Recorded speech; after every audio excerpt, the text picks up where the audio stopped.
First tonight, the daughter of a woman killed by her schizophrenic son says unless there's change to the way mental health services treat psychotic patients, more families will be ripped apart.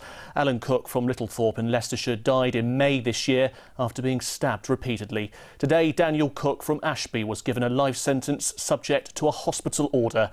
Emily Williamson reports.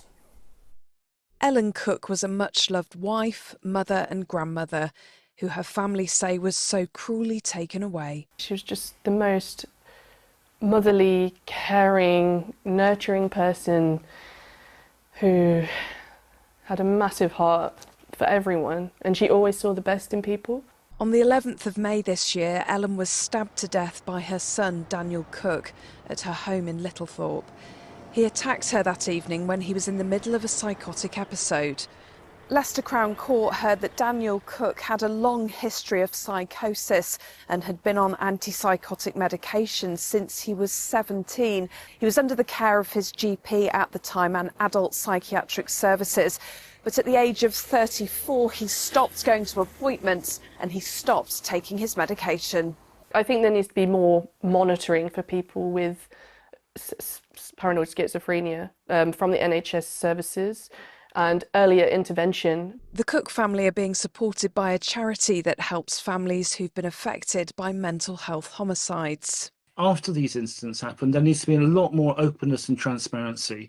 The public need to be reassured that after terrible incidents like this one, that things are being done to actually make sure that things improve. Judge Timothy Spencer Casey sentenced Daniel Cook to life imprisonment with a minimum term of 21 years subject to a hospital order. Now, the hybrid sentence means that he'll remain in a secure hospital until he's medically fit enough to go to a prison. Emily Williamson, BBC East Midlands Today at Leicester Crown Court. Now, hospitals across the East Midlands are preparing for more serious cases of flu, with the latest figures for our region at the end of last week showing 167 patients were hospitalised with the virus. Rob Sissons reports from Royal Derby Hospital. Week after week at the university hospitals of Derby and Burton now, they're seeing more and more patients hospitalised with flu. 43 last Sunday. It remains true, though, that most people infected won't need to come anywhere near a hospital. The same principles that we all went through with COVID, it's a similar principle for flu, and it's just about being sensible about it. It's about, not doing too much, convalescing, keeping yourself away from others. Across last winter, 28 patients with flu ended up in intensive care, both in Burton and here in Derby, where they see the worst of the virus. Every now and again, some people get overwhelmed by it and they can get really bad pneumonias and pneumonitis problems. Usually oxygen is just enough, but sometimes it can progress to people needing to go onto ventilators, and in rare cases it can be fatal. Here in the medical assessment unit, they see lots of very unwell patients. Some are given tests for viruses like flu. They use these nasal swabs for a rapid test. This machine delivers the results in just 15 minutes. Generally, when we find out that somebody's got flu, we try and isolate them. We can't always guarantee a side room, but we do put precautions in place. The message is, get a flu jab. It's designed to, first of all, try and stop you getting the infection in the first place. If you do get it, it should hopefully reduce the symptoms and reduce the duration of the illness. The expectation here is that flu cases will continue to climb. No one's quite sure when they will peak, but the message is that they're ready. Rob Sissons, BBC East Midlands Today, Derby.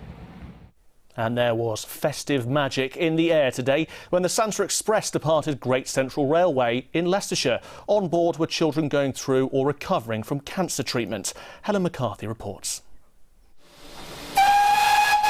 The train is on track and there are more than 200 passengers here for the Great Central Railway's Santa Express. Who can't beat going on a magical steam train? Mums and dads spend all their time being carers, and a day like today on the Santa steam train means that they can forget about the child's illness for a couple of hours. All are families who've been helped by the East Midlands-based charity PASIC, Childhood Cancer Support. Basically provided us with lots of support and kind of financial support while we've been in hospital, things like shopping vouchers. Santa and an elf? Santa and an elf? 2 elves. 2 elves? When Rafi was 16 months old, she was diagnosed with acute lymphoblastic leukemia.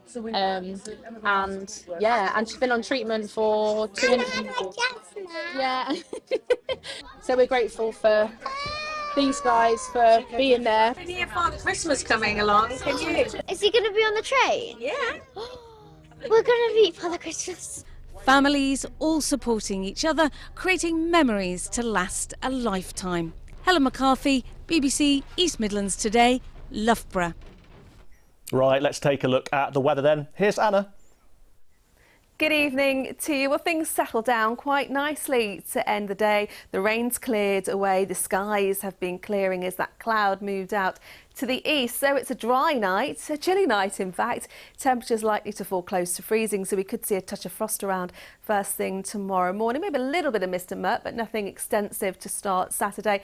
And there will be plenty of winter sunshine tomorrow. However, you can't really see it on this map, but there is high level cloud building in. That's going to turn the sunshine hazy, particularly as we go into the afternoon. We're expecting highs of 9 degrees Celsius with a southwesterly breeze. Moving in to Sunday, there's a chance of some rain, particularly to the north of Derbyshire. There is a yellow weather warning in force for rain there. But for many of us, another dry day with some sunny spells. But the rain returning for all of us as we go into the start of next week. That's all from us here on the Late Team. Have a peaceful night. Bye-bye.